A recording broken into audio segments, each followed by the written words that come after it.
Channel. ఈరోజు మనం చూడబోయే వీడియో ఇసుక దొందులు ఇగురండి. ఇసుక దొందులంటే తెలుసు కదా, అందరికీ తెలుస్తుంది.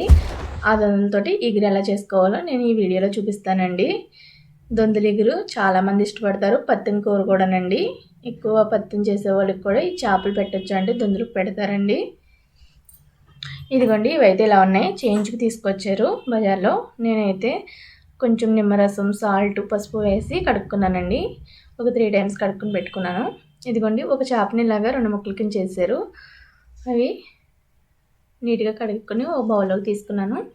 దీనికోసం అయితే ఒక పెద్ద ఉల్లిపాయ ఒకటి చిన్న చిన్న ముక్కల కింద వీలైనంత చిన్న ముక్కలుగా చేసుకోవాలి. ఒకటి అయితే పేస్ట్ చేసుకున్నాను. దాంట్లో 4 జీడిబద్దలు వేసుకుని ఒక ఉల్లిపాయని పేస్ట్ చేసుకున్నానండి. అలాగే 4 పచ్చిమిరపకాయలు. ఆయిల్ వీటెక్కిందండి. వీటెక్కిన తర్వాత కొంచెం కరివేపాకు కడుక్కొని ఉల్లిపాయ ముక్కల్ని, పచ్చిమిరపకాయ ముక్కల్ని వేసుకోవాలి. ఇదిగోండి, ఈ విధంగా వేసుకొని అవి మగ్గుతున్నప్పుడు మనం కొంచెం పసుపు, ఉప్పు కూడా వేసుకుంటే బాగా మగ్గుతాయండి. ఇదిగోండి, ఈ విధంగా మగ్గుతున్నాయి కదా. కొంచెం పసుపు వేసాను. అలాగే కళ్ళుప్పు తీసుకున్నానండి. కళ్ళుప్పు వేస్తున్నాను. 1 స్పూన్ కళ్ళుప్పు వేసాను. తర్వాత కావాలంటే టేస్ట్ చూసుకుని వేసుకోవచ్చండి. ఇవి కొంచెం మగ్గిన తర్వాత అప్పుడు మనం పేస్ట్ చేసుకున్నది కూడా వేసుకోవచ్చు. అదైతే నేను ఒక ఉల్లిపాయని గ్రైండ్ చేశాను కదండి, దాంట్లో 4 జీడిబద్దలు అయితే వేసాను. ఎందుకంటే టేస్ట్ అయితే చాలా బాగుంటుంది జీడిపప్పు వేయటం వల్ల. ఎక్కువగా తీసుకోకూడదు, తక్కువగానే వేసుకోవాలండి జీడిపప్పు. ఇదిగోండి, మగ్గింది కదండి. ఈ విధంగా మగ్గిన తర్వాత ఈ పేస్ట్ని అయితే వేస్తున్నాను. ఇది కూడా మగ్గాలండి. అది కూడా ఉల్లిపాయ కాబట్టి దాని స్మెల్ అంతా పోయి ఆయిల్ బయటకు వచ్చేంత వరకు వేపుకోవాలి. దీంట్లో అయితే అల్లం వెల్లుల్లి పేస్ట్ కూడా వేసుకోవాలి. నేనైతే అదిగోండి 1 స్పూన్ వేసాను. ఇంకా కొంచెం ఇది కూడా బాగా కలిసేటట్టు తిప్పుకోవాలండి. పచ్చివాసన అంతా పోయి ఆయిల్ మొత్తం బయటకు రావాలి. ఆ టైప్లో మగ్గేదాకా ఉంచుకోవాలండి. ఇదైతే పెట్టేసి వదిలేయకూడదు, తిప్పుతూ ఉంటే బాగుంటుంది. అడుగంటకుండా నీట్గా వస్తుందండి. ఎందుకంటే పేస్ట్ వేసాం కాబట్టి, ఉల్లిపాయ పేస్ట్ వేసిన వాళ్ళని. ఇదిగోండి, ఈ విధంగా మగ్గింది కదండి. ఆయిల్ అయితే వచ్చింది కదా. ఇప్పుడు దీంట్లో కారం వేసుకుని మసాలా వేసుకోవాలి.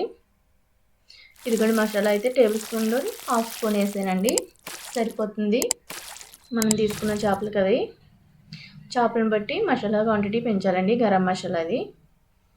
ఇప్పుడు కారం కూడా వేసుకోవాలి. కారం అయితే ఇది చేపల కూర కాబట్టి నేనైతే ఎక్కువ యూస్ చేస్తున్నాను.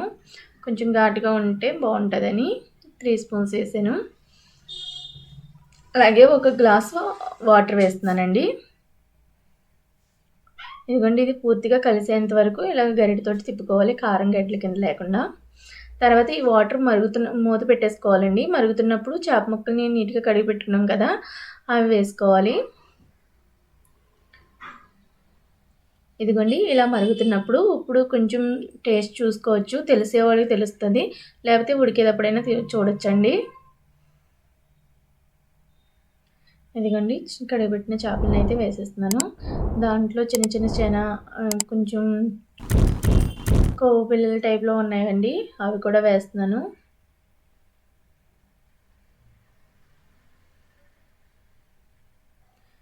పూర్తిగా వేసుకోవాలి. వేసుకున్న తర్వాత గరిటెతోటి జస్ట్ ముక్కు ములిగేటట్టు నేను ఇలా అనుకుంటున్నాను. ఎందుకంటే ముక్కు ఇప్పుడు వేసాం కాబట్టి విడదండి. తర్వాత అయితే గరిటెతోటి అయితే ఇలా తిప్పకూడదు. ఇదిగోండి, ఇలా ఉడికింది కదండి. ఉడుకుతున్నప్పుడు క్లాత్ తోటి ఇలా పట్టుకుని ఈ విధంగా తిప్పుకోవాలి. అప్పుడు ఏమన్నా కొంచెం హెచ్చు తగ్గులున్నా కానీ అది ముక్కు ములిగిపోతుంది. ఇదిగోండి, రెడీ అయితే అయిపోయిందండి. ఇంకా ఎగిరిపోయింది. ఇప్పుడు టేస్ట్ చూసుకుని సాల్ట్ కావాలితే వేసుకోవచ్చు. స్మెల్ అయితే చాలా బాగా వస్తుందండి. అబ్బా, వేడి వేడి అన్నంలో దొందలు ఇగురు వేసుకుని తింటుంటే అబ్బా సూపర్ ఉంటుంది.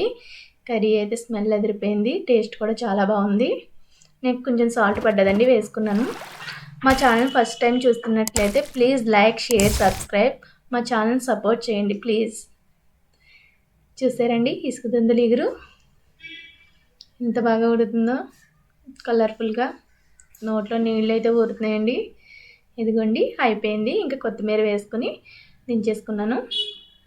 చాలా బాగా వచ్చిందండి. ఇదే విధంగా ఇప్పుడు ట్రై చేయని వాళ్ళైతే ట్రై చేయండి.